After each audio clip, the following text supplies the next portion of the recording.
Look at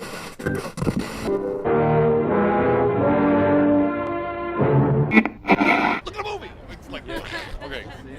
That, are you that nerd show? He's fresh oh, you're fiction. fresh fiction. A little friendlier sounding, Okay. I'm sure. But that's my buddy Paul Andrews' Bluesmobile over there. Oh. And he said the first thing that you noticed about it wasn't the same interior. Yeah, it's true. Yeah. It's still a good-looking car. No, it's great.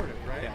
But we do a lot of junkets and press interviews for movies that just kind of come and go, even if they're really good movies. But at what point did you realize that Blues Brothers was as special as it was, and it wasn't going to be a film that just came and went? I don't know if I ever consciously thought about that. I've been very lucky. A lot of my pictures, Trading Places and Three Amigos and Animal House and Coming to America, a lot of them are still on. In fact, the screening tomorrow night, I said to them, who's going to show up? This movie's on TV all the time. But they, hopefully people will come see it. I think so. Well, it's got good music. Yeah, and they want to see what you have to say, I'm sure. We'll fool them.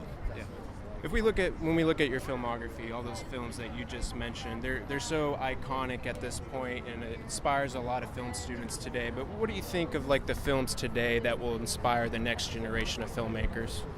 Oh, there are always good movies made. I mean, there'll always be good movies. There always were good movies made.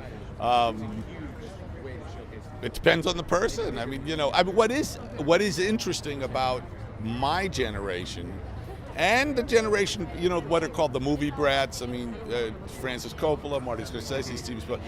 We are people who all grew up with television. Yeah. And on television, we're old movies. So that what's happened that's really interesting are now there are and Quentin Tarantino is the essential guy. He makes movies not about life, he makes movies about movies. Yeah. And it's sort of like this meta. That's very strange. I mean, it's become like those old Bugs Bunny, Looney Tune things, where it's like, wait a minute, very self-aware. Outrageous. But I think there's so many talented filmmakers. And what's interesting, and always coming up, look at this thing, as the technology changes, and the tools are it's easier and easier to make a movie. The irony is it's more and more difficult to get people to see it, and to get a theater, to get your movie in a cinema in front of an audience is very hard now. Yeah. And that's why I support film festivals like this one, because it's a venue where filmmakers get movies out there in front of a crowd, and Absolutely. Well, thank you so much for your time. I appreciate it. Thank you.